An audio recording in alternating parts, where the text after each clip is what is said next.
¿no?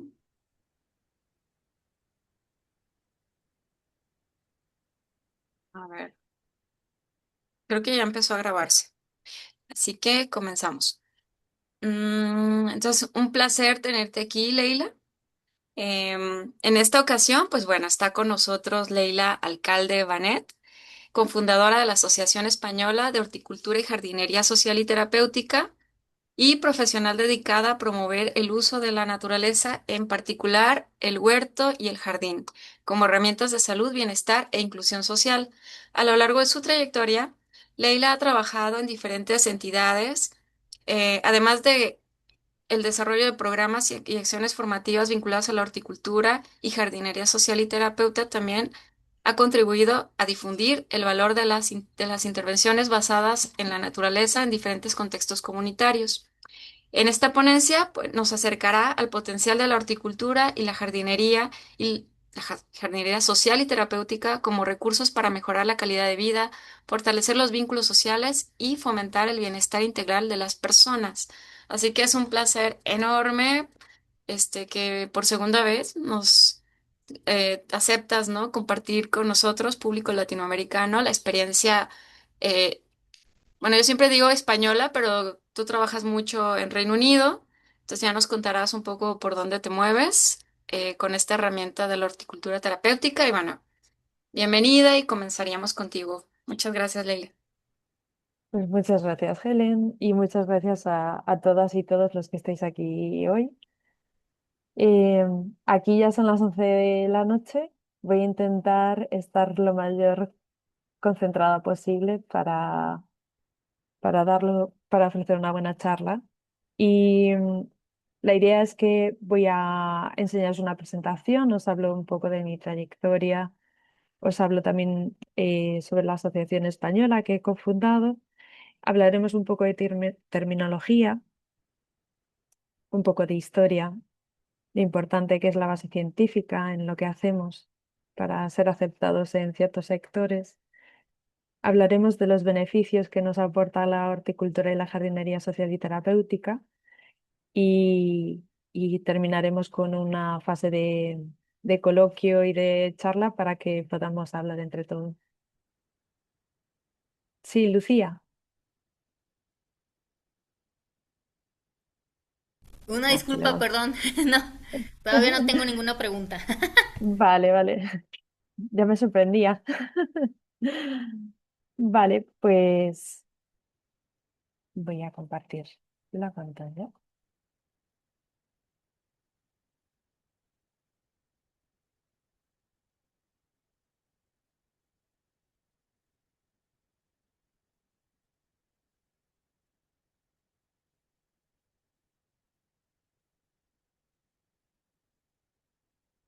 ¿Y me podéis decir si estáis viendo la pantalla que estoy compartiendo? Sí, perfecto, gracias. Pues nada, con la presentación que ha comentado Helen, pues comentaros que yo soy de España, aunque ahora mismo resido en Reino Unido, en Londres.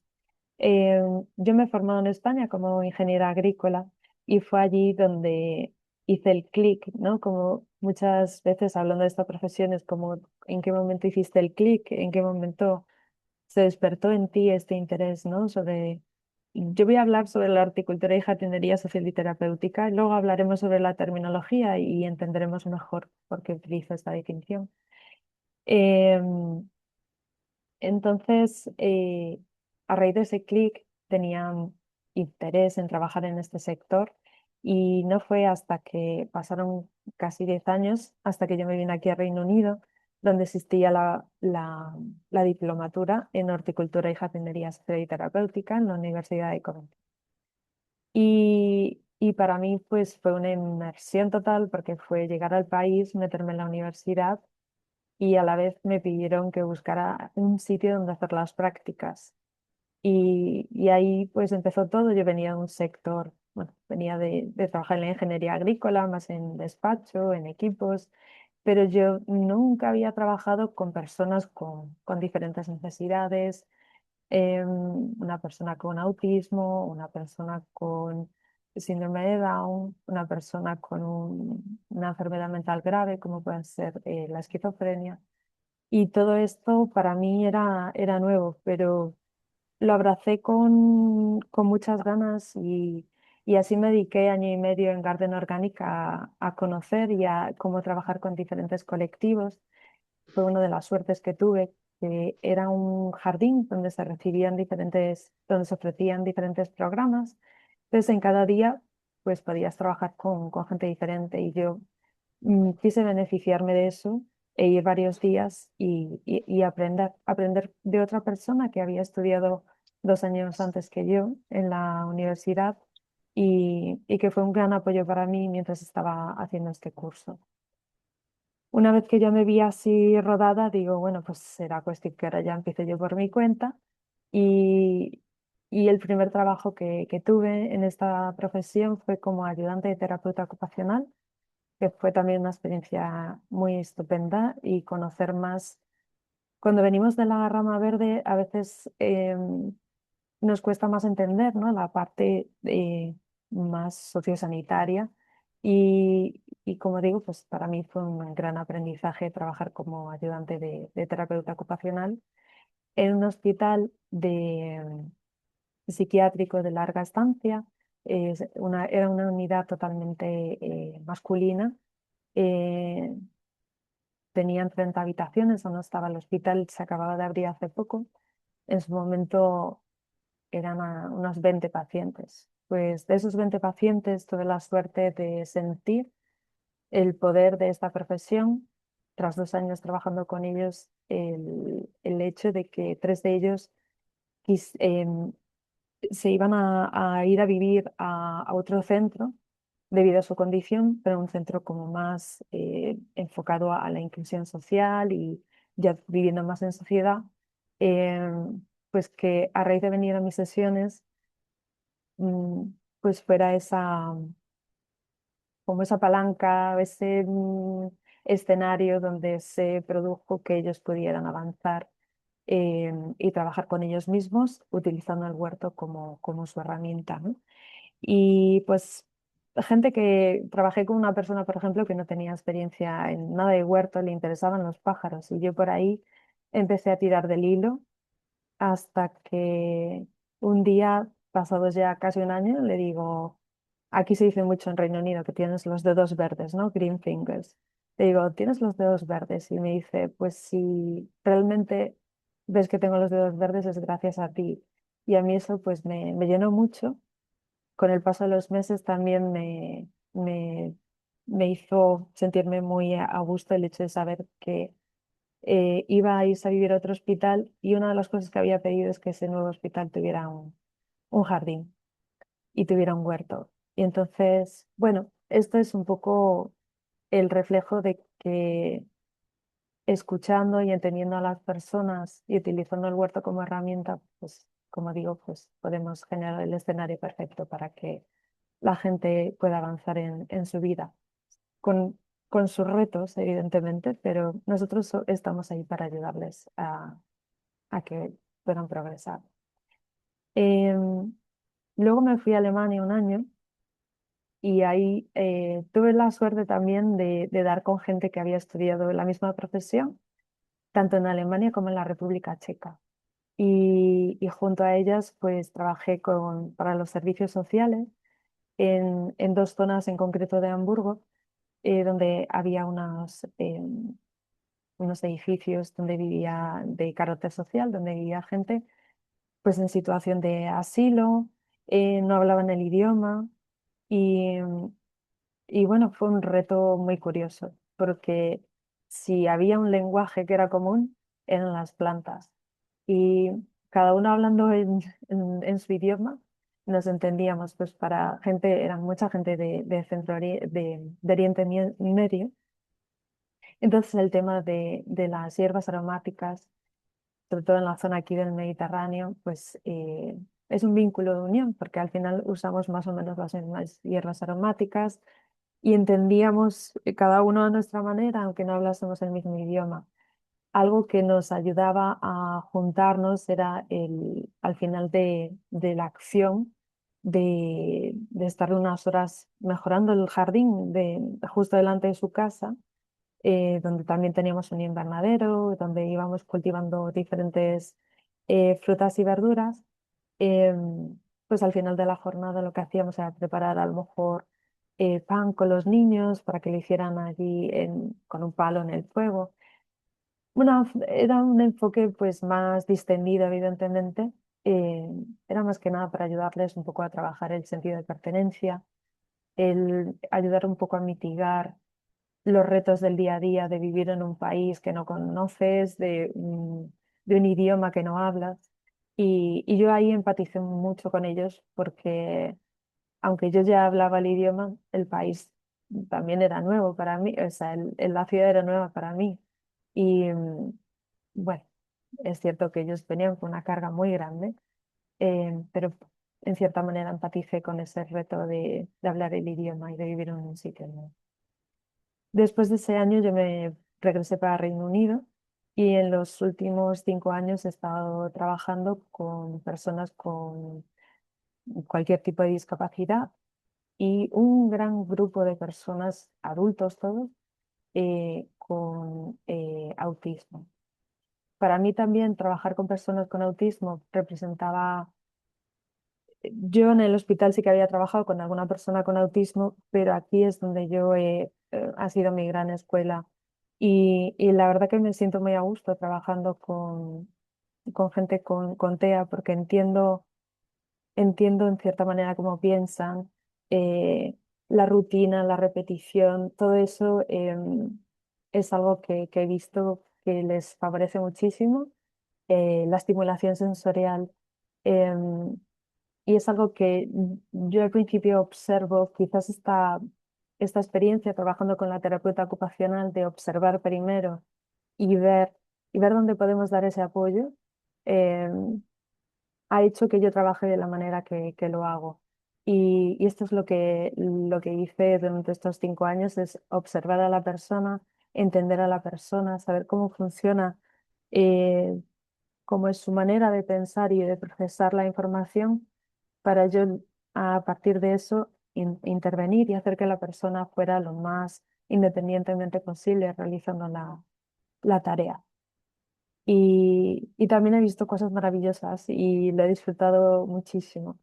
Y ahora actualmente pues tengo la oportunidad de estar trabajando para Thrive, que es la entidad de referencia aquí en Reino Unido en este sector y bueno, es una entidad también de referencia a nivel mundial.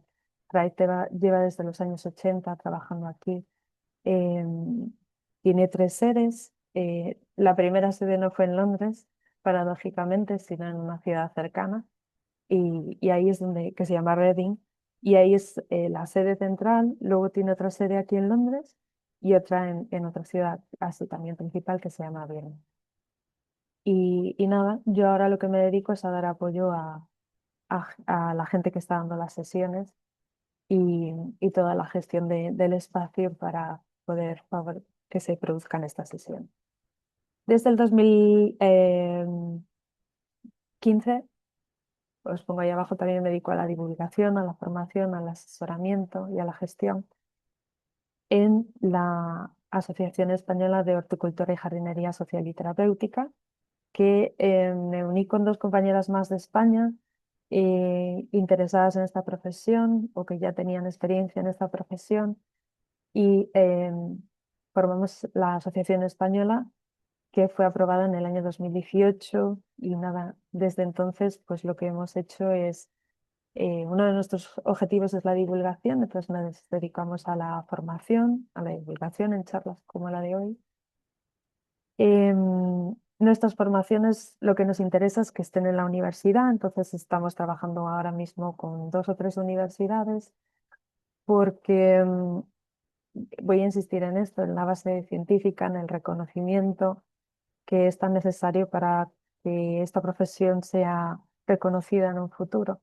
Ahora por el momento está un poco como mezclada, por lo menos en mi experiencia, tanto igual es el contacto que tengo con los compañeros en Europa, un poco que estamos trabajando conjuntamente para que llegue a ser una profesión reconocida, como puede ser la arte terapia, por ejemplo. No sé cómo está esto en Latinoamérica, pero en Europa, por ejemplo, es eso, que la arte terapia ha tenido como una creación de la profesión y un respeto hacia la profesión y un reconocimiento que a nosotros desde la horticultura y la jardinería social y terapéutico nos está costando más. Y bueno, es un ejemplo, ¿no? Para aprender también de ellos, de cómo han llegado hasta ese punto. En la asociación también queremos dedicarnos a promover la investigación. Llevamos ya 2 años trabajando con una investigación a nivel europeo, con 20 entidades a nivel europeo. Em, Ofrecemos también cursos especializados. Otra de las cosas que hemos empezado a hacer es certificar jardines terapéuticos. Hemos creado unas bases mínimas para decir que es un jardín terapéutico, porque terapéutico puede ser beneficioso, pero terapéutico, si vamos al diccionario, significa que está asociado a la terapia. Entonces nosotros entendemos que el jardín es terapéutico si se está realizando una terapia, si se está liderando por un terapeuta una sesión en el huerto o en el jardín. Como os comentaba, eso nos dedicamos a la formación, al asesoramiento, tanto de profesionales como de entidades, a la investigación, a la certificación de jardines, el contacto, como os decía, con otras asociaciones internacionales, como pueda ser aquí también la compañera Andrea Sucari con la Asociación de Argentina.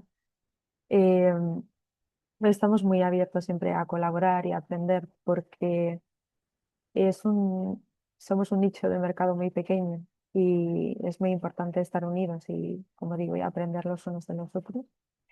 Y algo de los que os quiero comentar es el mapa de entidades en España. Es un mapa donde vamos identificando. Es un proceso que va despacio porque al final la gente que estamos en la asociación nos dedicamos tenemos nuestro trabajo y la asociación es algo que hacemos de manera voluntaria una vez que llegamos a casa y nos ponemos a aportar trabajo a la asociación para que vaya evolucionando. Entonces, vamos poco a poco identificando entidades y lo que queremos es crear una base de datos que sea accesible para todo el mundo. Muchas veces nos llegan consultas de gente que va a venir a España y quiere visitar en la zona donde va a estar pues, algún proyecto relacionado con este ámbito. Entonces siempre hacemos referencia a este mapa que está en nuestra web. También este mapa ha servido para el proyecto Recetas, que no sé si lo conocéis, que es un proyecto que está también ahora en Latinoamérica. El proyecto Recetas es lo que se refiere a la importancia de la receta social, de que la gente pueda ser eh, recomendada ir a un proyecto donde se ofrezca un programa en alguna entidad donde se ofrezca la horticultura y la jardinería, por ejemplo, entre otras cosas que también te pueden derivar, eh, pues te puedan derivar esto a un jardín donde se esté ofreciendo un programa para ayudar a esa persona según la necesidad que tenga. Em, en España, a raíz de lo que os cuento, esto ya está pasando a través de los servicios sociales, la gente ya está siendo derivada. Por ejemplo, en Madrid, con mi compañera Karim Panlov, que tiene el jardín terapéutico Los Sentidos, ellos reciben a gente derivada de los servicios sociales. El público con el que trabajan es gente mayor de 55 y el objetivo es un envejecimiento activo. Em, Trabajan el evitar que la gente se sienta aislada, esa soledad no deseada, esas personas que con la edad necesitan actividad para envejecer de una manera saludable. Pues todo esto es buenísimo que ya vemos que los servicios sociales ven esta necesidad y nos derivan a los profesionales. eh, pues estos usuarios, pacientes, según donde se dé este programa. A través de este proyecto de mapeo, hemos creado un cuestionario para conocer también la situación de la horticultura y la jardinería social y terapéutica en España. ¿Qué objetivo tienen? ¿Qué antigüedad tienen? ¿Qué profesionales son los que principalmente desarrollan estos programas? En España, las diferentes regiones nos dividimos en comunidades autónomas, entonces también identificar en qué comunidades autónomas, digamos, son más avanzadas, donde se puede encontrar más entidades en este sentido. Como podéis ver, Cataluña es una de las pioneras en España. Así que si alguien viene en algún momento a España, que sepan que Cataluña es un sitio donde puedan ver y visitar varias entidades en este ámbito. Uy. Y ahora voy a parar de hablar un poquito y me gustaría pues que la gente se anime a participar y me digan pues qué términos conocen, qué es para ellos o ellas la terapia hortícola. Quizás no conocen la horticultura terapéutica y quieren aventurarse a saber qué es. Así que hago una apelación al público hoy que se anime a comentar y que nos diga cuál es su experiencia con esta terminología.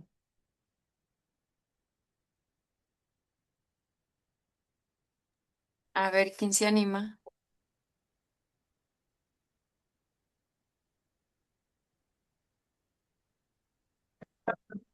Hola, buenas tardes. ¿Podría hablar yo? Por supuesto. Bueno, muy buenas tardes. Mi nombre es Wendy Vidal y escribo desde mi iniciativa que se llama Colibrí Andino Jardín. Disculparán el ruido, pero estoy en un café. Y en cuanto a terapia hortícola, yo he tenido experiencia en huertos urbanos, huertos a domicilio y hago jardines para colibríes. Y desde la experiencia, sobre todo en pandemia y con los niños, me di cuenta cómo los jardines que surgen para colibríes como estrategia de conservación empiezan a transformarse en espacios donde especialmente los niños y los adultos mayores empiezan a encontrarse, a generar un montón de situaciones que digamos que eran desconocidas desde mi saber biológico, que yo soy bióloga y empiezo a encontrar cómo genera beneficios emocionales en los niños, ¿no? Sobre todo en la pandemia y en el momento que estuvimos recluidos en casa. Eh, Ahorita estoy haciendo los jardines de paracolibríes, estoy invitando amigos psicólogos para que me acompañen en estas estrategias, una amiga también que hace yoga, para ver qué ideas nos empezamos como a vislumbrar para también trabajar el movimiento, el yoga y el tema emocional en los jardines.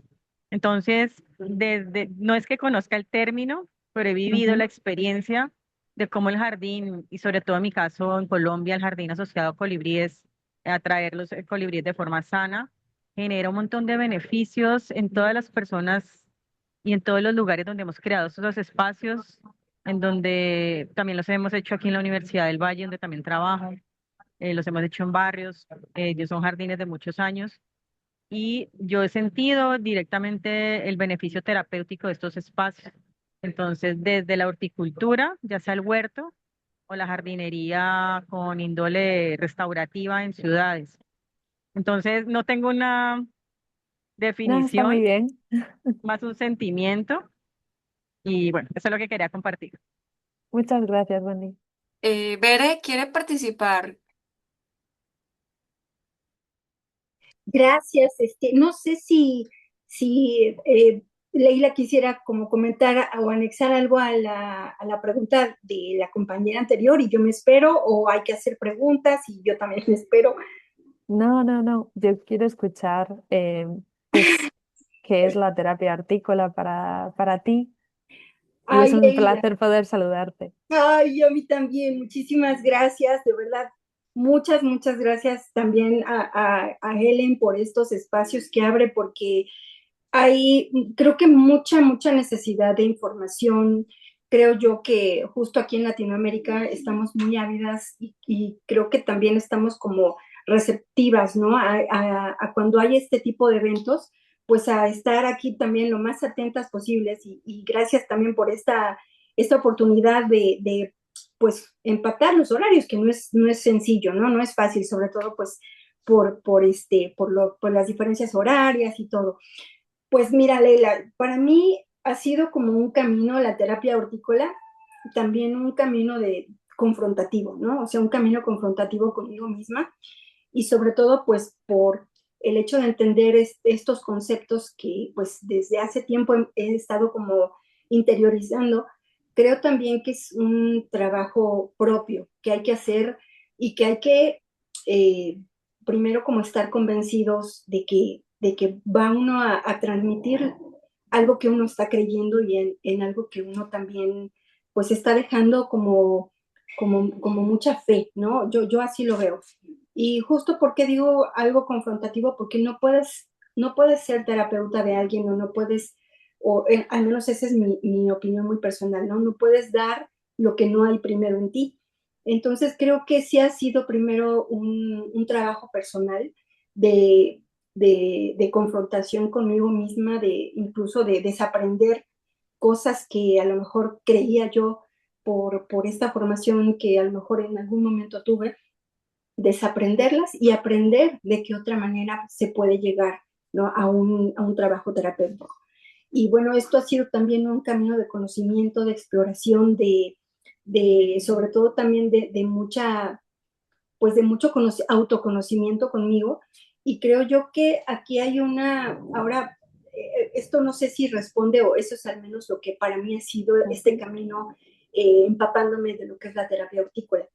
Y también de justo, ¿no? Ahora sí sé diferenciar entre esto que puede ser un poquito más, ¿cómo explicarlo? O sea, más conciso, o sea, más riguroso la terapia hortícola de la horticultura terapéutica, que muy probablemente eso es lo que mi humilde hacer con Mateo y con otros pequeños es lo que yo hago, ¿no?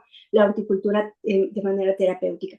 Y eso creo que gracias por ser y por poner los cimientos de toda esta conceptualidad y terminología.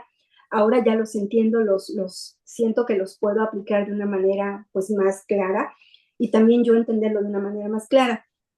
Y fíjate que me interesa, siempre es muy bonito escucharte, siempre me deja mucho aprendizaje y sobre todo más preguntas, ¿no? Más preguntas sobre este quehacer, sobre tu experiencia, pero fíjate que en este momento del camino sí me gustaría y aprovecho la oportunidad para compartirte esta pues inquietud que tengo, ¿no? Eh, ¿En qué momento tú crees o consideras, según tu experiencia, que sí es necesario una certificación o hasta dónde es necesaria también una formación previa de alguna carrera previa a una terapia hortícola, ¿no? A una persona que ya se pueda certificar como terapeuta hortícola? Porque, pues fíjate que yo pues en esta búsqueda pues de formarme más, pues cada vez siento que tengo, o sea, o sea, hay más y más campo que explorar. Entonces, ¿hasta dónde se necesita, por ejemplo, una carrera de psicología, una carrera de agronomía, una carrera como otras compañeras biólogas, para poder, pues, digamos, también llevar a cabo esta práctica, pues, de manera adecuada? Siento que a veces me quedo muy corta y por eso no he podido como explayar más áreas, precisamente a lo mejor por esta barrera que a lo mejor yo me la estoy poniendo, pero siento que a lo mejor sí es necesaria tener, ¿no? Entonces, esa es como una inquietud que quería yo, pues, tener la oportunidad de expresarte y de preguntarte, Leila, ¿hasta dónde tú consideras que sí es necesario tener como una formación más rigurosa en este sentido? Y pues eso ahorita en este momento, y bueno, también justo a lo mejor en esta pregunta, también mi pregunta, otra inquietud que se me viene a la cabeza es, por ejemplo, ¿qué vacíos tú crees que existen en la formación de terapeutas hortícolas? Bueno, tú eres como un referente en Europa, en Reino Unido, en España, desde luego. ¿Cómo ves a Latinoamérica? Siento que hemos platicado, incluso lo hemos comentado con Helen, también me da mucho gusto ver a Andrea. Creo que tenemos un nicho muy grande que todavía nos hace falta explorar. ¿no? Que nos hace falta explorar y justo por esto que estaba yo recapacitando con lo que dices, que quizá no se ha dado, no se ha dignificado completamente este quehacer, ¿no? Y más aquí en Latinoamérica, ¿no? Tenemos todavía mucho tramo pues, que caminar, pero también creo que hay muchas áreas de oportunidad para explorar que no se han explorado. Entonces, bueno, aquí lo dejo, Leila, por favor. Muchas gracias. Muchísimas gracias. Iba a continuar con la terminología, pero y responderte más tarde, pero voy a responderte ahora brevemente. Y mm, no sé por dónde empezar. ¿Cómo veo a Latinoamérica? Pues yo veo una ebullición en Latinoamérica. Veo mucho interés en todos los países o en casi todos los países y la verdad que me reconforta mucho verlo. Em, es cierto que Argentina yo creo que es uno de los que más avanzado está, me da la sensación, porque llevan ya varios años y porque han formado ya mucha gente y la gente conoce más esta disciplina. Creo que el reto que nos encontramos, y Chile, perdón, sí, que me aclara Helen, por supuesto, ambos países. Creo que el reto que nos afrontamos todos y da igual en qué país, bueno, es uno de los retos, es el dinero, es la financiación y otro es el reconocimiento de esta profesión. Al no tener un reconocimiento, nos cuesta más conseguir dinero, nos cuesta más conseguir apoyo institucional. Yo ahí es donde veo el vacío. El vacío es llegar a, a- a la gente a los servicios sociales, los que nos gobiernan y que a partir de ahí pues nos pueda llegar dinero. Y quizás os parezca que aquí en Reino Unido está todo más avanzado y es el mismo problema. ¿Qué es lo que pasa? Aquí se ve y se reconoce los beneficios que aporta un jardín y hay un montón de proyectos donde va la gente a hacer jardinería.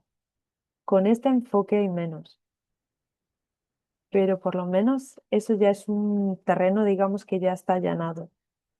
El resto de los países, sea España, sea Latinoamérica, estamos aún ahí con la azada, vamos picando poco a poco. Y ahí es donde yo veo que está el vacío. Y luego con respecto a la formación, si hay que tener otra carrera, yo creo que todos llegamos a esta profesión viniendo de otra, ya sea de la parte sociosanitaria, ya sea a lo mejor por experiencia propia, por querer cambiar de profesión. eh, o venimos de la parte más agrícola y vemos lo que nos aporta a nosotros y queremos aportárselo a otros. Yo he visto a gente que viene de muchas profesiones, he visto a gente que viene con unos conocimientos básicos de jardinería. Yo creo que está en la persona, Bere. La persona tiene unas capacidades y unas aptitudes. Luego los estudios nos pueden aportar más, pero si yo no soy buena transmitiendo lo que hago, no voy a llegar a la gente. Y yo eso es lo que pienso. Es cierto que yo tengo mucha pasión y me emociono mucho cuando veo que la gente vibra conmigo. Gente que yo de otra manera, si no fuera a través de esta profesión, no hubiera conocido y no hubiéramos trabajado juntos. Y la capacidad que tenemos los profesionales de escuchar, de observar, de empatizar, de entender, yo creo que es muy importante y para eso no hay que estudiar. Así que espero que esto pueda un poco responder a, a tu pregunta. Muchas gracias, Leila. Sí. Muchas gracias. Voy a continuar y así luego, ya son casi, madre mía, yo me enrollo mucho hablando.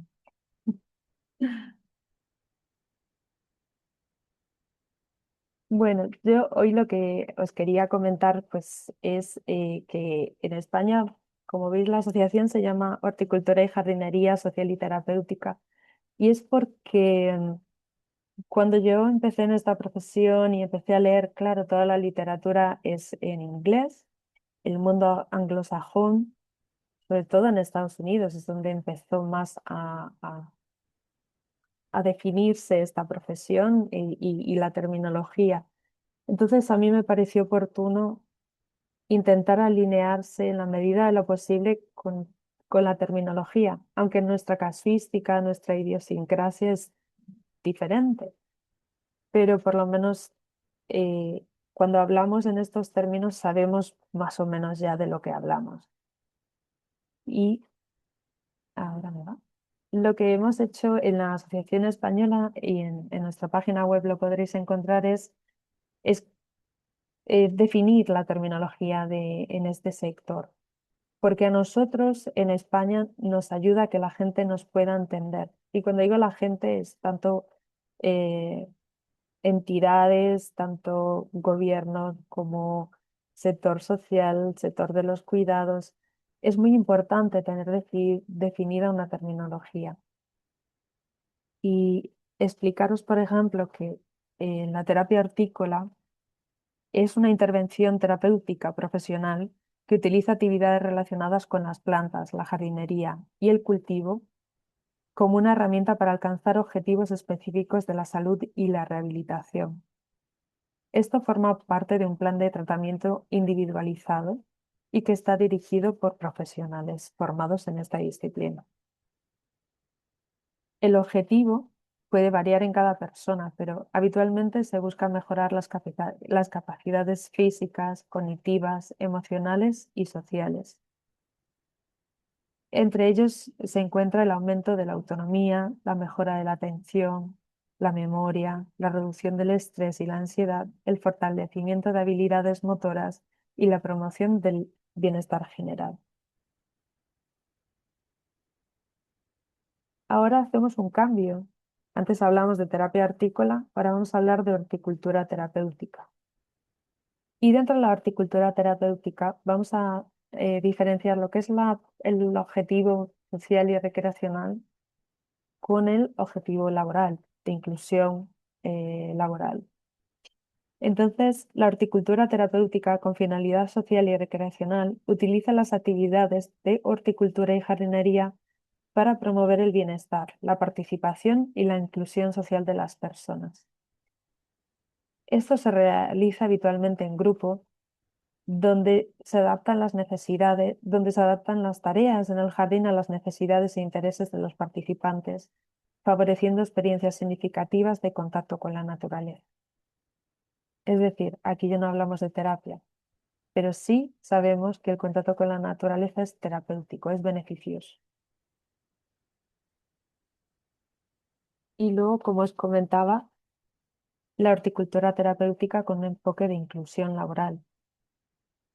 Entonces utilizamos las tareas de horticultura y jardinería como una herramienta para desarrollar esas competencias personales y laborales que favorezcan la empleabilidad y la inserción sociolaboral de las personas participantes. Aquí em, en las diapositivas os explico un poco más dónde encontrarlo. Ahora no me quiero, esto es una parte así como más densa, ¿no? Para hablar en este momento. Y os dejo aquí en la presentación una pequeña explicación para que podáis verla en otro momento. Yo le paso a Helen mi presentación para que la gente pueda verla cuando quiera. Y os he puesto aquí un resumen del enfoque de lo que es la terminología que nosotros utilizamos en España, para que la podáis leer y ver si os resuena, si os parece que pueda ser adaptada también a vuestros países.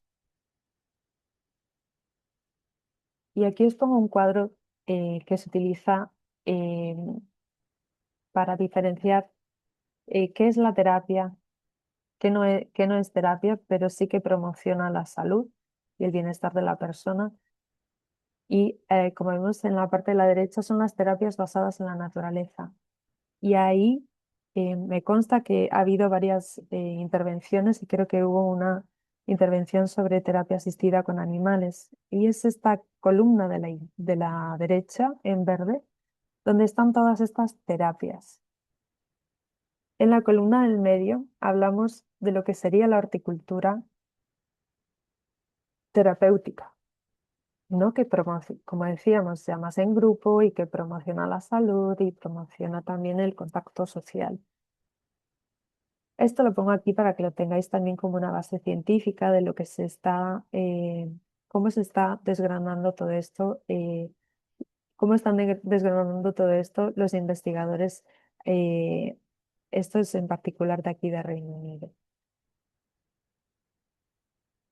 Como os comentaba, es muy importante que demos una base científica a todo lo que hacemos y por eso en todas las charlas o generalmente cuando se habla de este sector, hacemos referencia a la biofilia, a la teoría de la restauración de la atención, a la reducción del estrés. No son todo, eh, es muy repetitivo, da igual en qué terapia de naturaleza hablemos, son las que se suele comentar. Y os la dejo aquí referenciadas para que podáis buscarlas a vuestro ritmo.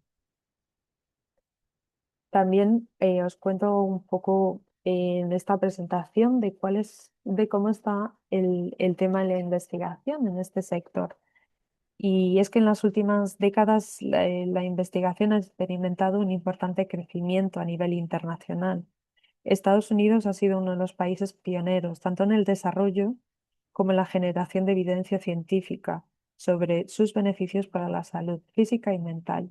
También destacan Reino Unido y los Países Bajos, donde se han desarrollado numerosas investigaciones relacionadas con el bienestar, la salud, los huertos comunitarios y la agricultura social.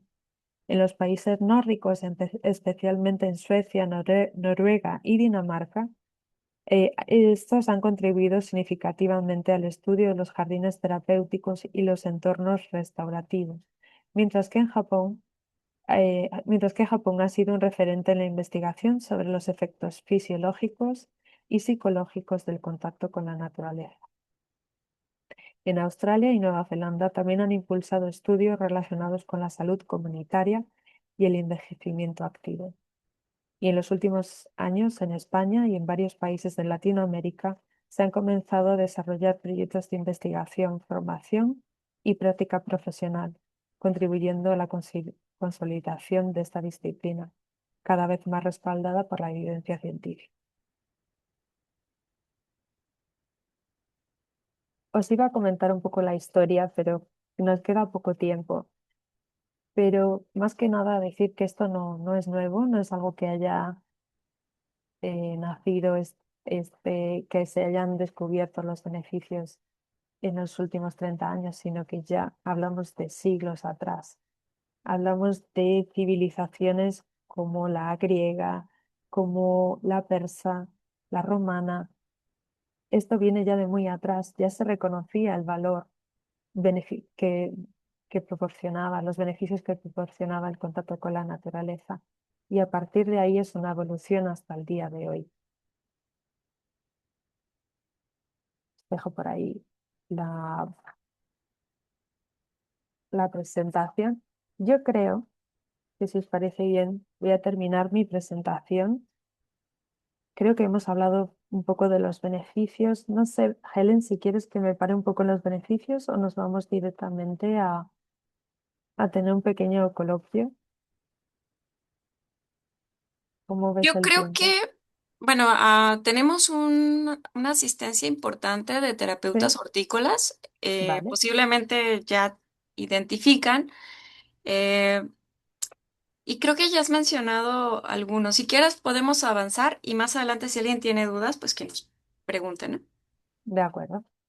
Vale, pues como conclusión final os pongo aquí fotos de todos estos años de mi trabajo, donde me he encontrado gente muy variada con ganas de aprender sobre horticultura, sobre jardinería, pero también aprender a socializar, a colaborar, a disfrutar, a probar cosas nuevas, a tener una rutina y una razón por la que salir de casa. Y toda esta responsabilidad recayó en mí, pero también recae en todos vosotros y vosotros que también ya estáis trabajando en este área o que en un futuro lo vais a querer hacer. No os olvidéis que la horticultura y la jardinería social y terapéutica no va a resolver todos los problemas, pero sí puede crear el espacio necesario para afrontar. Así que muchas gracias. Muchas gracias, Leila. No sé si alguien tiene preguntas, quizás aprovechar que Leila pues tiene mucha experiencia y que tenemos aquí varios terapeutas y que bueno, yo tengo interés también en preguntas sobre el enfoque, pero bueno, me gustaría que alguien más pudiera hacer alguna pregunta. Silvia, cuando quieras. Hola, muy buenas tardes. Me presento, mi nombre es Silvia Castro, desde Colombia. Yo trabajo en el Jardín Botánico de Bogotá. Digamos que actualmente yo he tenido varias experiencias con el tema de horticultura terapéutica. También he sido guía certificada en terapias de naturaleza ante Forest Therapy Hub. Y pues digamos que ahorita en la línea de horticultura terapéutica nosotros incentivamos toda la creación de huertas, ya sean en espacios públicos, privados, caseras, institucionales.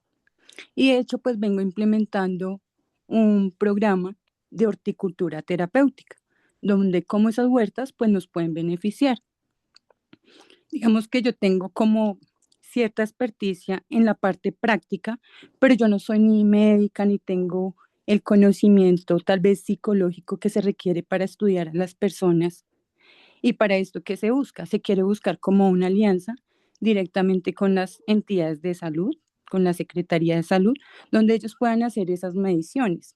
Y la pregunta va, sigamos, ustedes siempre tienen algunos biomarcadores para medir el estado y pues que las personas efectivamente cuando están haciendo estas terapias han mejorado a nivel de pues sus patologías tal vez mentales.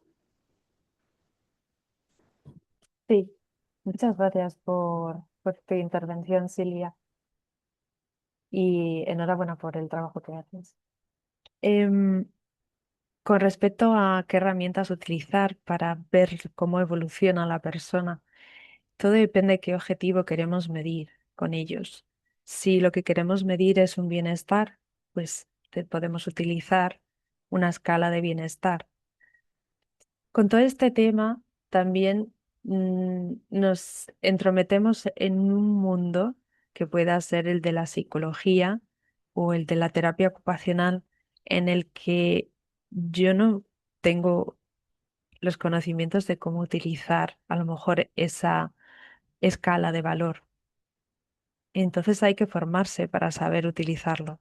Si lo que buscamos es hacer una valoración más simple de cómo la persona evoluciona y crear nuestra propia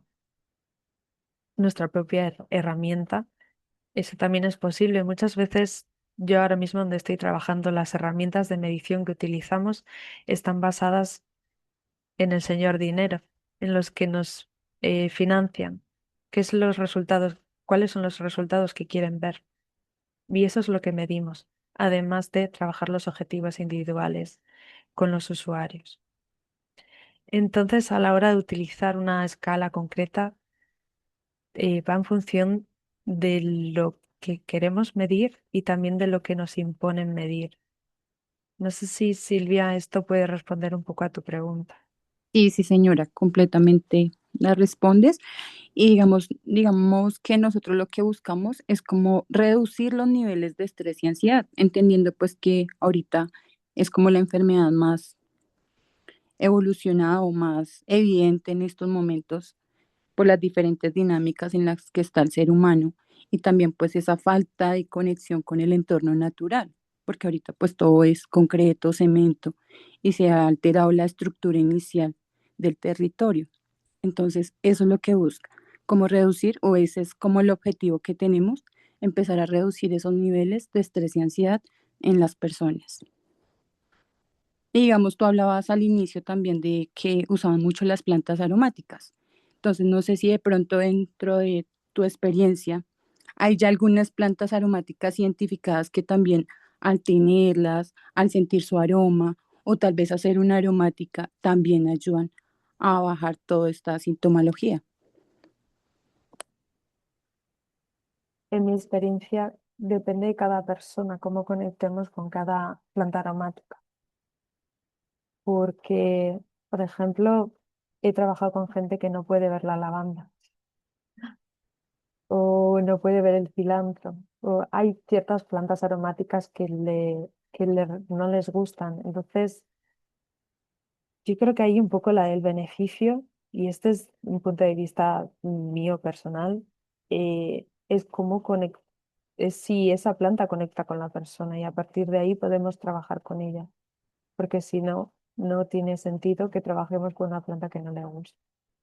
En general, yo he visto el beneficio con todas las plantas aromáticas, a excepción de estas, de las que no nos gustan. Luego, el potencial que tienen las aromáticas es que además de trabajar con ellas a nivel de manipulación, luego también podemos hacer, aquí es muy típico hacer un té de hierbas y de hecho uno de los usuarios con los que estoy trabajando recientemente ya va directamente al huerto a hacer una selección de las plantas aromáticas que quiere para hacer el té para para todo el grupo. Y es algo que no le hemos pedido, es algo que ha desarrollado esta iniciativa. Así que es un poco, como decía antes, observar y ver cómo la persona se quiere relacionar con la planta aromática.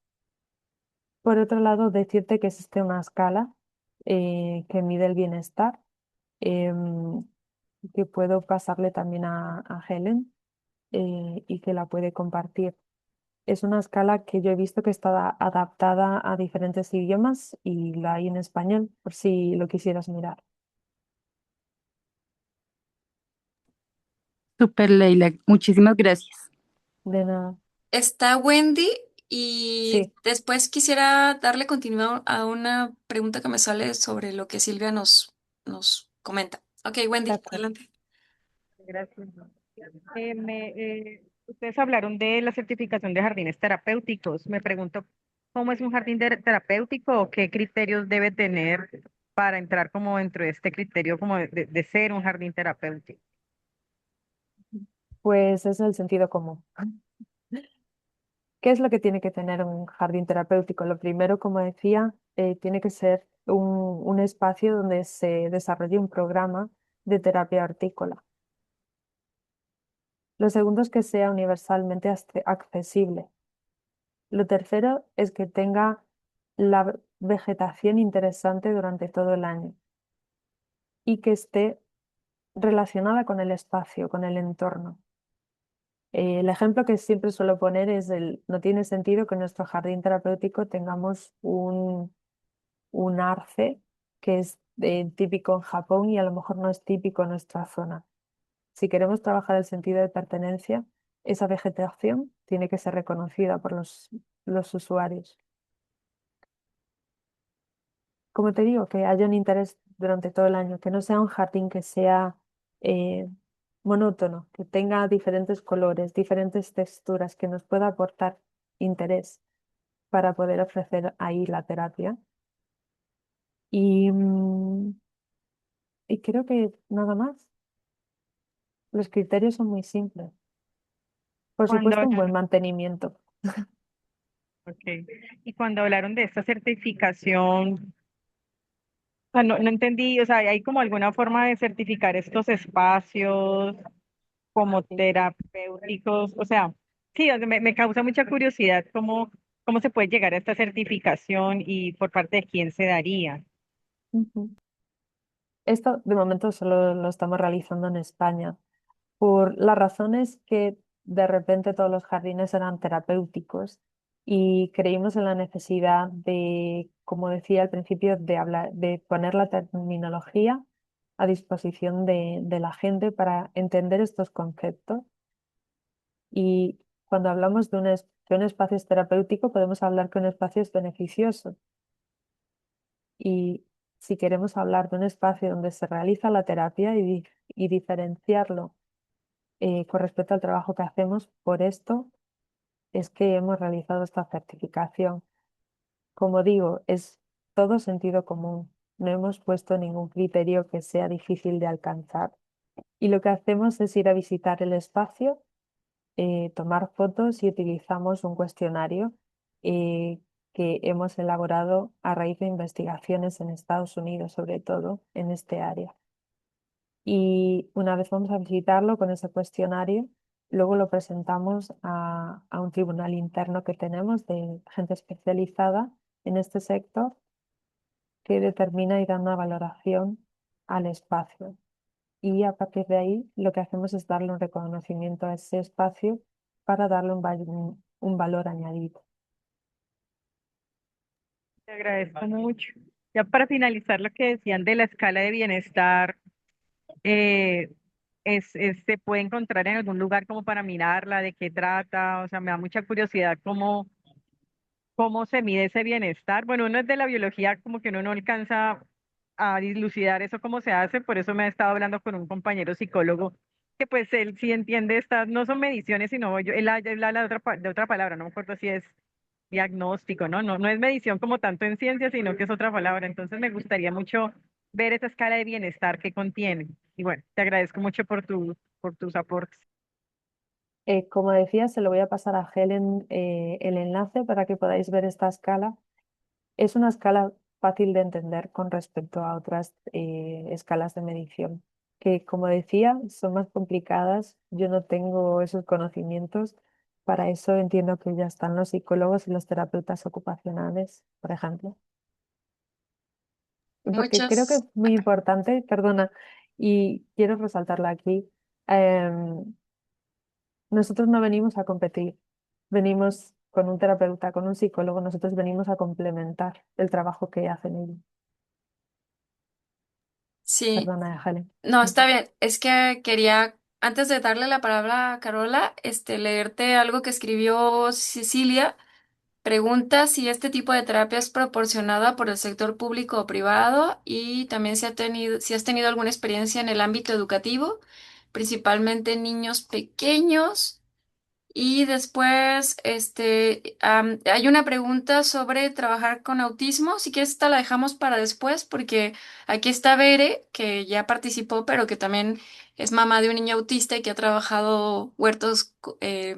Nos puede también compartir junto contigo para responder el tema de autismo, pero si quieres, Mm. esta pregunta es sobre privado, público y niños. Em, en nuestra experiencia en España es en ambos sectores. Habitualmente las entidades que proporcionan eh, son entidades sin ánimo de lucro, habitualmente, pero también hay empresas privadas. No sé si esto puede responder a la pregunta de Cecilia. ¿Y niños? Sobre si has tenido experiencia con niños en el ámbito educativo. En el ámbito educativo, no. En mi primera experiencia aquí en Reino Unido sí que he trabajado con niños. Aquí hay un reconocimiento, sobre todo a los niños pequeños que se dedican a cuidar a otros familiares. Y nuestra labor fue en que durante el periodo festivo, cuando tenían vacaciones en el colegio, venían al jardín con nosotros a ser niños. Y cuando digo a ser niños es a jugar, a pasarlo bien, a aprender de una manera, como digo, lúdica, porque el resto del tiempo, pues además de ir a la escuela, también se dedicaban a cuidar a alguien y eran responsables desde, y hablo de niños muy pequeños, de 5 o 6 años, y a partir de ahí hasta los 8 o 10. Ok, muchas gracias, Leila. Y ahora sí, Carola, adelante. No te oyes, Carola. Checa tu micro.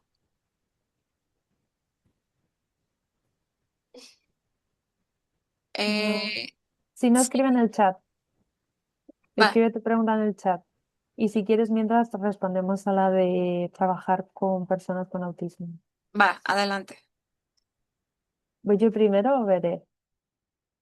Pues si quieres empezar tú y que Bere complemente con su experiencia como mamá de niño autista. Por supuesto. Am, ¿Cómo trabajar con autismo?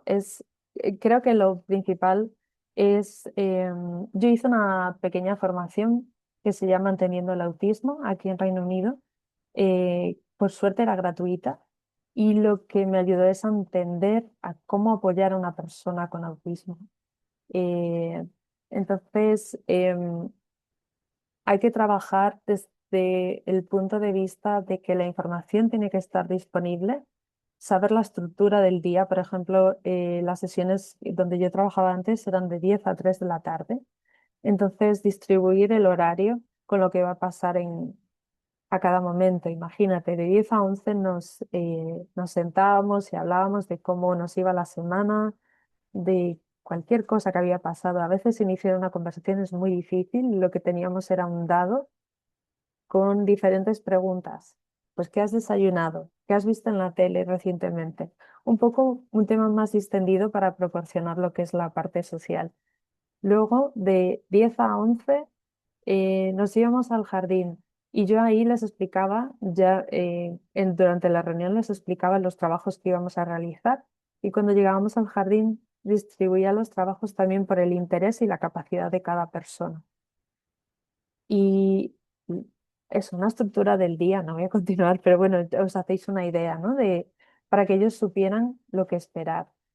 Luego ya en el huerto, en el jardín, dependiendo, habitualmente ya eran tareas que son repetitivas, como pueda ser hacer un semillero, hacer un trasplante una vez tenemos la plantita, em, regar, no sé, desde limpiar macetas, todo eso lo hacía de manera repetitiva, de manera que la persona entendiese todo el proceso. Hay gente que ya tenía, que trabajó conmigo, ya tenía esta experiencia, otra gente le he ido enseñando. Y a veces el reto de enseñar requiere el que una tarea tengamos que dividirla en muchas partes. Por ejemplo, va a sonar sencillo, pero esto puede llevarle a una persona un tiempo aprender a hacerlo. Y es cuando las plantas se morían, las descartábamos en una pila, las dejábamos todas ahí para que esta persona fuera practicando. Entonces, lo que hacíamos es que vaciase la maceta en un tamizador para poder reutilizar ese compost. Luego entendía que esa planta que quedaba muerta en la maceta tenía que ir a nosotros en España le llamamos capacho, de los de plástico que se utilizan en jardinería, no sé si vosotros le llamáis igual.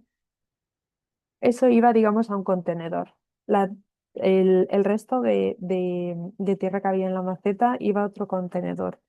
La maceta se colocaba en otro sitio. Bueno, pues todo esto es una secuencia que ha requerido semanas el aprendizaje. En el momento que yo vi, después de 6 meses, más o menos calculo, que fue cuando lo observé haciéndolo solo, digo, ahora es cuando no te das cuenta en el día a día. Muchas veces no nos damos cuenta en el día a día lo que vamos aportando a la persona, y cuando miramos hacia atrás vemos todo ese camino que hemos realizado con esa persona, y el hecho de ver que ella es independiente, pues es maravilloso. Hay gente que aprende antes, hay gente que necesita más tiempo. A la hora de trabajar con autismo, yo creo que no hay que apurar. Hay que saber lo que le interesa a la persona, los gustos, qué energía trae. Hay mucha gente que viene con mucha energía y necesita autorregularse, y para ello yo he utilizado tareas que requieren un poco más digamos, de nuestra fuerza motora gruesa, ¿no? A lo mejor de cavar, de regar, cosas que requieran o mover con un carretillo tierra de un lado a otro, algo que requiera como más fuerza. Hay otra gente dentro del espectro autista que le gusta más el trabajo fino, son muy perfeccionistas y a lo mejor nos hacen unos semilleros mejores de lo que yo lo podría hacer. Entonces, es muy importante entender, para resumir, entender el autismo, entender a la persona, cuáles son sus necesidades, qué es lo que le gusta, lo que no le gusta, estructurarles el día y facilitar la sesión con ellos. Esa es mi experiencia. Bere, no sé si quieres aportar algo más, seguro que sí. Dale, Bere. Gracias, Leila, gracias, Helen. Pues yo nada más voy a complementar algo que también he aprendido con estos años pues de madre ahora ya es un chico adolescente autista. Eh, Y Helen, me tomé la libertad de mandarte a tu WhatsApp es un pequeño póster donde, bueno, comparto lo que he denominado así muy curiosamente las 4 patas que sostienen un huerto respetuoso con la neurodivergencia. En este pequeño póster, lo que intento compartir con todas las personas es en lo que mi experiencia, como dice Leila, es, digamos, como lo fundamental. Antes que empezar una práctica hortícola, creo que es algo fundamental estas 4 patas que yo le llamo del huerto respetuoso. Voy a resumir brevemente. Justo como lo comentó Leila, creo que lo primero y lo más importante es conocer a la persona con la que vamos a trabajar o con la que vamos a convivir, ¿no? En el huerto. Entonces, para mí es una situación como bien importante porque justamente hay que entender que la población neurodivergente, donde están dentro de las personas autistas, pues es una condición de vida que tiene matices, ¿no? Que va a matizar la experiencia que ellos van a adquirir del ambiente con la experiencia que tienen ellos vivencialmente. Entonces, bueno, vamos a también entender que la experiencia de huerto es una experiencia sensorial por todas luces, ¿no? Es una experiencia sensorial a todas luces. Y esto es algo que nos debe marcar la pauta para justamente entender por qué las personas autistas perciben el mundo de una manera diferente y responden al mundo de una manera diferente. Entonces, el primer punto que yo aquí comparto es el conocimiento de la persona. No todas las personas van a tener el mismo perfil sensorial, es decir, algunas personas, pues el contacto con la tierra va a ser muy estimulante, para otras personas quizá pueda ser un poquito aversivo. Entonces es importante tomarse unos días o unas sesiones para observar a la persona y ver cuáles son sus gustos, cuáles son sus aversiones, cuáles son sus preferencias, de dónde podemos echar mano para captar su atención, porque eso es lo importante, ¿no? Primero tenerlos motivados para que el huerto sea un lugar pues agradable de estar para ellos. En segundo, que aquí, bueno, el orden no está como muy, digamos, es indiferente el orden. En segundo punto, yo lo comparto como de acompañar las emociones, ¿no?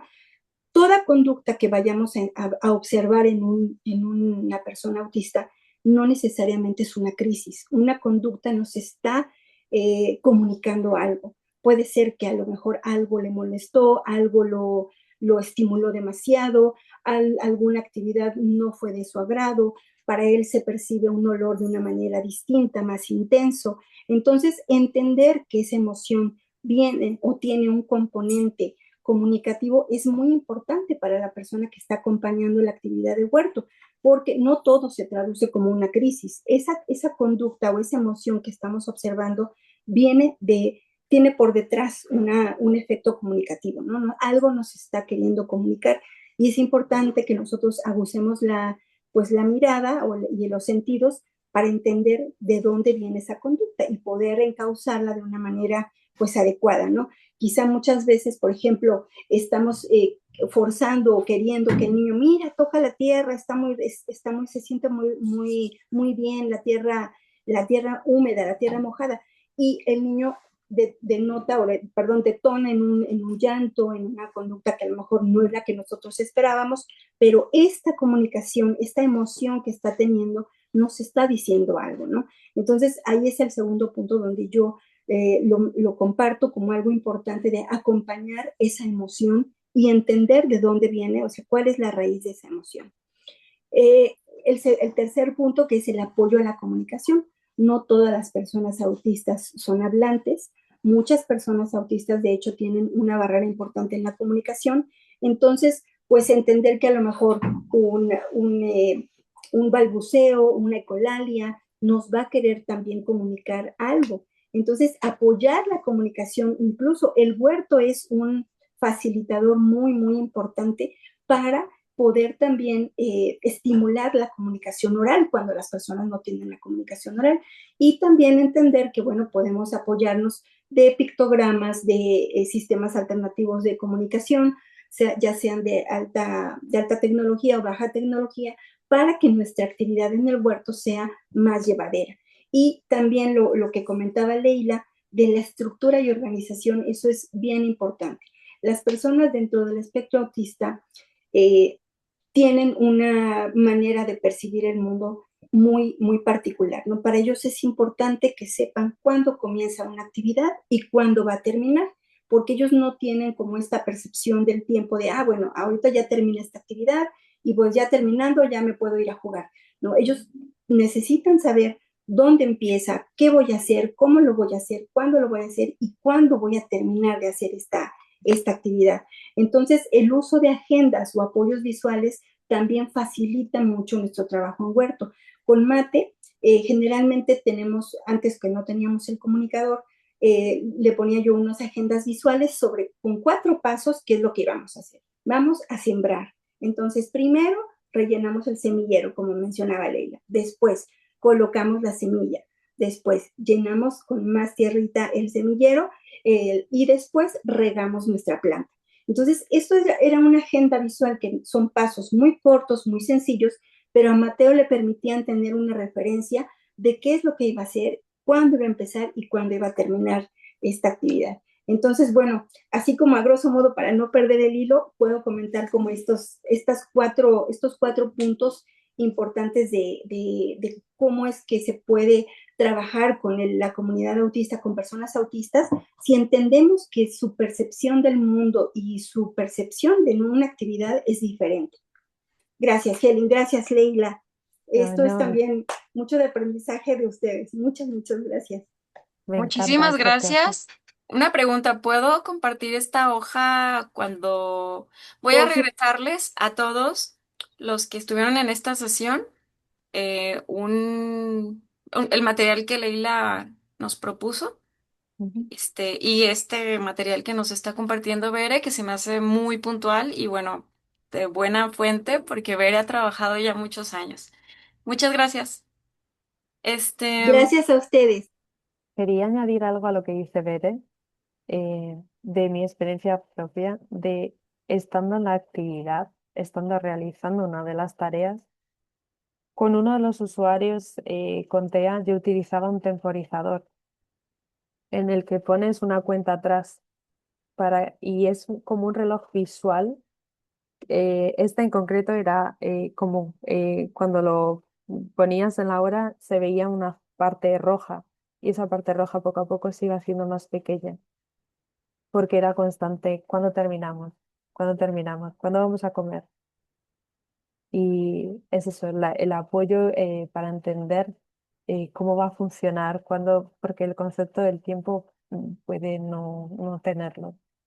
Es un mundo apasionante, de verdad, el conocer a la gente con neurodiversidad, porque nos ayuda a entender mejor cómo funciona el cerebro. A mí me parece, esta parte me motiva mucho.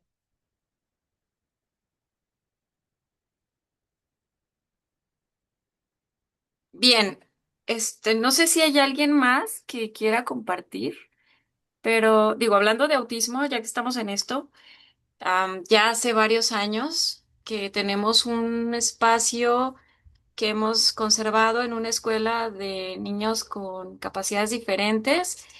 Y algo que nos pasó muy bonito con un niño autista fue que era un niño que no tiene comunicación verbal y tampoco interactúa ni hace actividades de aula. En realidad solo estaba como testigo, ¿no? De todo lo que sucedía ahí, pero no, era muy difícil incorporarlo, no, era muy reacio.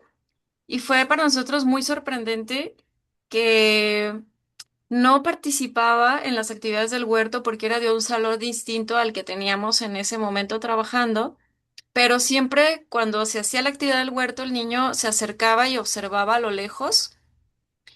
Y lo que fue muy lindo y está registrado en la tesis de Ananke es que en los momentos en los que no estaban las personas, los otros compañeros, él observaba el uso de las herramientas y se ponía a deshiervar. O sea, realmente nos sorprendió porque el chico, porque ya no es un niño, ya era adolescente, em, entendía la lógica de lo que estábamos haciendo, entendía que estábamos quitando hierbas que no eran las que se habían sembrado y entendía cómo se usaba la herramienta solo por haberlo observado.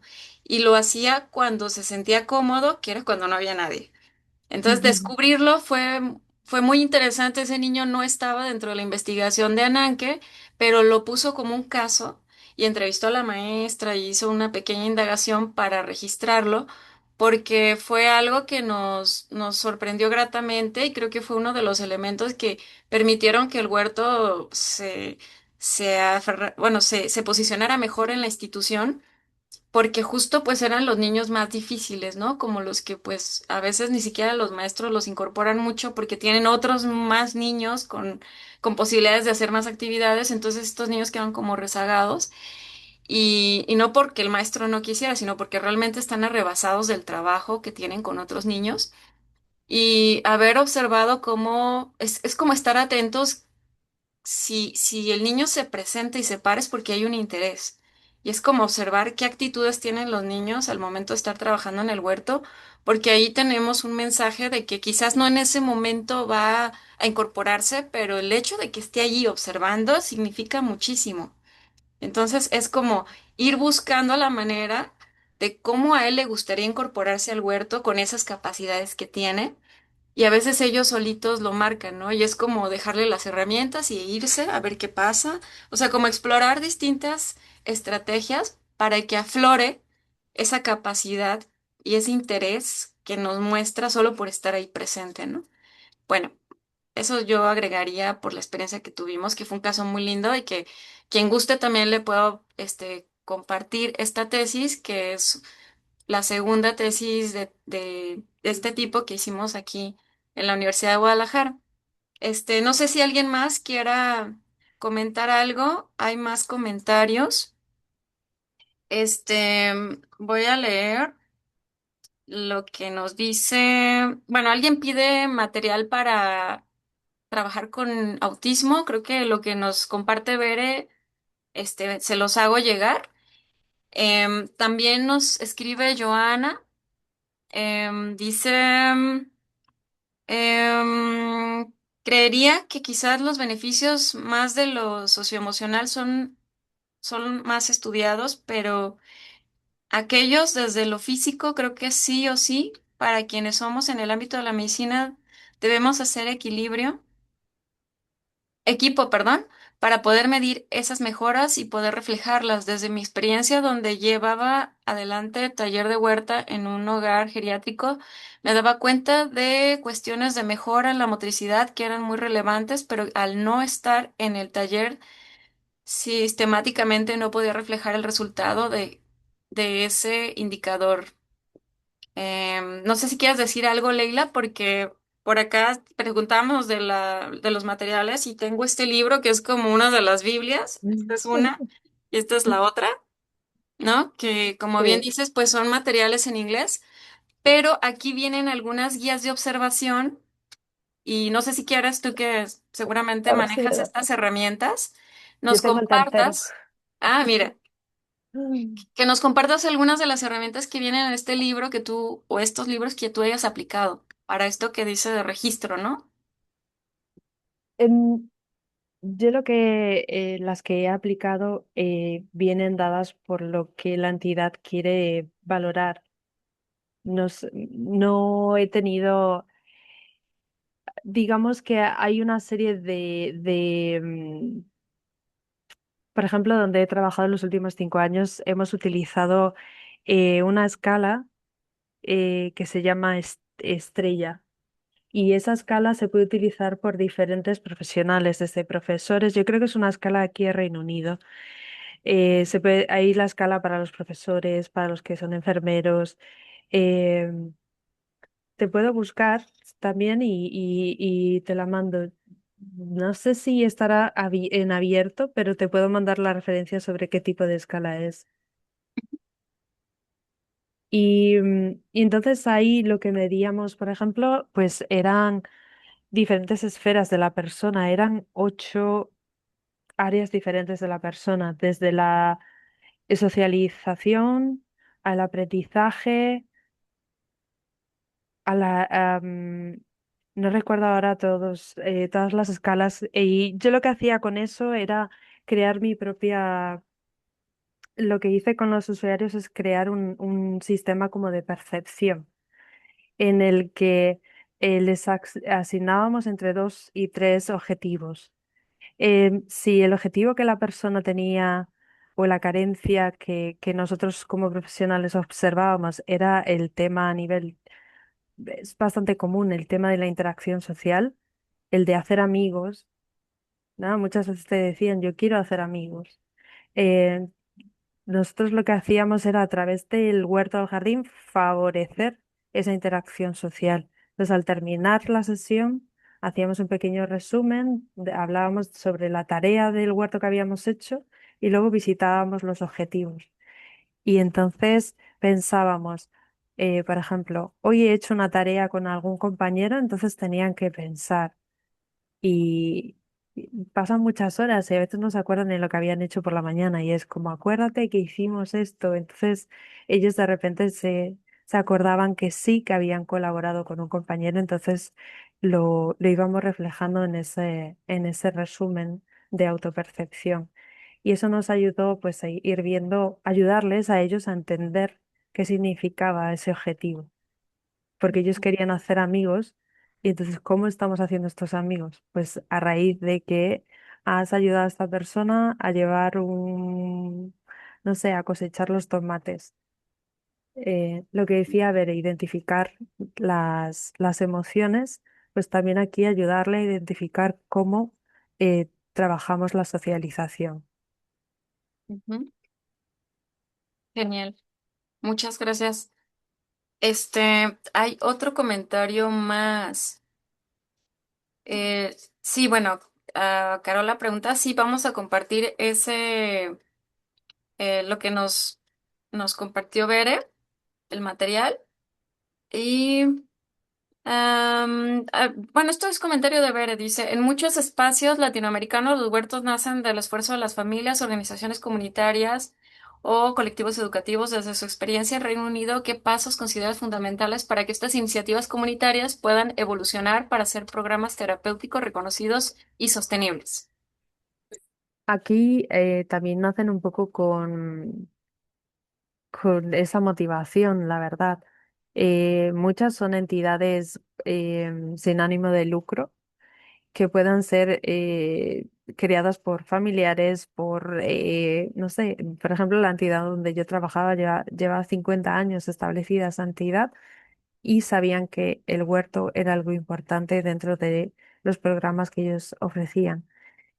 ¿En qué momento evolucionan hacia programas terapéuticos? Yo creo que desde el momento en el que, como decía antes, los servicios sociales, los médicos de tu área le dan valor a ese espacio y pueden derivar a gente a tu espacio.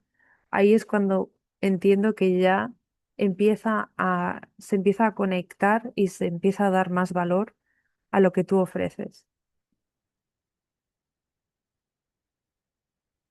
Acuerdo. Y bueno, también creo que algo que resalto de Bere, que es el contexto latinoamericano, en donde esta profesión no es así como totalmente desconocida y que justo los que estamos aquí estamos conectados porque pues de algún modo hemos buscado, nos hemos vinculado. Yo te conozco a ti por este amigo en común que tenemos, Marco Lomi. Marc, Sí. que de hecho gracias a ti conozco a Andrea y me metí a esto porque tú me metiste al grupo de WhatsApp de terapeutas hortícolas, o sea, si no, no me Sí, entero. Entonces, bueno, es gracias como a ese picar y buscar y por eso festejo mucho y estoy muy contenta de que todos los que estamos aquí estemos conociéndonos porque ya sabemos de quién echar mano, ya sabemos que Bere es una genio en el tema de autismo. Mencionaron Yaritzi, habla de Milpa Azul, que no sé si conocen a Fabienne, que Fabienne también es una compañera para los que están fuera de México. Fabián tiene toda una metodología para huertos escolares. Con ella estamos trabajando el proyecto de niños y naturaleza. Entonces tenemos ya como caminito andado y está muy bueno que identifiquemos estos nombres y estos contactos para poder pues seguir fortaleciendo nuestros conocimientos y herramientas. Em, ¿Quién más? Me Eh, gustaría decir que no nos sintamos pequeños porque de momento no creamos que este sector no es reconocido en nuestro país porque estamos haciendo cosas muy grandes que en algún momento se van a ver. Así que no os desaniméis. Yo esto también lo comentaba con mis compañeras en España. Y fijaos ahora, todo después de la pandemia, el valor que se le ha dado al contacto con la naturaleza. Ahora es el momento, así que hay que aprovecharlo. ujú. Ay, Bere, ahí te están hablando que alguien te quiere contactar para que veas el chat. Yo estoy súper de acuerdo contigo, Leila, y también creo, cuando estabas exponiendo los países con más publicaciones en este tema, pues ya tengo años leyendo y hice una propuesta, cuando dices la propuesta para este proyecto, que es el marco de esta charla. Por curiosidad solamente vi los países que más publicaban y busqué los países con más niveles de suicidio, depresión, y son los mismos. Entonces, hay una No me sorprende. correlación, sí, hay una correlación muy marcada, solo algunos que otros países no estaban como en ese top 10 de países con mayores indicadores de suicidios. Eh, pero la verdad, ahí está Japón, ahí está Reino Unido, ahí está Estados Unidos. O sea, son países que tienen un problema de salud mental y no es casualidad que estén buscando alternativas y también, por tanto, que financien esas alternativas. Caso que no sucede no sé si en España, pero en Latinoamérica esto no es tema todavía. Yo creo que estamos entrando a las enfermedades del primer mundo. Ujú, Ahora nos estamos dando cuenta que sí hay niños con depresión, que sí hay niños con ansiedad, que esto se ha disparado de una manera tremenda en los últimos años, post pandemia, y ujú, quizás por eso muchos estamos aquí buscando alternativas, ¿no? ujú, Es- totalmente. y bueno, ¿qué más tenemos? Si alguien más quiere, la tesis de Ananke también se las puedo agregar a este kit de temas, digo, de materiales. Y insisto, es para los que estuvieron en esta sesión, porque entiendo que ustedes son los interesados en el tema de terapia horticulano. Entonces, no, para que si no se vayan a ir sin registrarse en la lista de asistencia, por favor. Ahorita se las paso. No sé, algo que quieras agregar, Leila, para, no sé si ir cerrando, si alguien más, no tiene otra pregunta. Yo me voy muy reconfortada porque no siempre es fácil conectar con tanta gente. A veces en España nosotros cada mes organizamos un café con los socios y a veces somos 5, a veces somos 15 y aquí hoy pues somos un montón de gente y esto me reconforta muchísimo el que la gente haya querido dedicar un ratito a escucharme hablar sobre este tema viniendo desde España y mi experiencia en Reino Unido y nada, me siento muy agradecida de poder compartir este espacio con vosotras y con vosotros y me encantaría pues eso, que sigamos ayudando a crecer este sector desde nuestros diferentes países y sigamos conectados. Totalmente de acuerdo y sigamos intercambiando porque yo sí creo que hay mucho que podemos aportar. Latinoamérica recién, aunque Andrea ya, digo, decirlo frente a Andrea, este, no, a lo mejor ella va a decir, no, yo ya estaba aquí hace 40 años, ¿no? Pero creo que el interés en masa de estar en esto está muy reciente, tomando fuerza. Y creo que eso está maravilloso porque Bere es ingeniera industrial o ingeniera algo, ingeniera pues, y está creando materiales que nos están sirviendo muchísimo. Entonces, lo mismo, estoy segura que se irán generando con las experiencias de todos, materiales, técnicas, estrategias, mucho. mucho, ¿no? Y entonces lo bonito, el aporte latinoamericano a la terapia hortícola está por venir, así que Leila, danos tiempo nomás de aterrizar lo que estamos haciendo, porque ahora con este libro de terapia, horticultura terapéutica y huertos educativos, me di cuenta de que hay muchísima creatividad en los compañeros, que el huerto mandala, que el huerto no sé qué, o sea, em, sí, hay mucho que nosotros podemos aprendernos y bueno, de aquí el interés de tenerte en este encuentro, ¿no? Así que agradezco muchísimo tu presencia, la presencia de todos, por compartir, por sus preguntas y pues si no hubiera más, no se vayan sin anotarse en esta lista porque voy a checar los que estuvieron hoy para ahorita antes de que se me enfríe la cosa, enviarles ya de una vez los materiales. Leila, si tienes la escala estrella y la escala de bienestar, si no, dime y las busco en internet para... Yo te los mando, pero ya mañana. Ah, bueno, entonces ¿Te mañana envío el parece? correo. Sí, sí, yo Sí. sé. Si no es mañana, es durante el fin de semana, yo te hago llegar esto para que, como dices tú, no se pierda este momento. Ujú.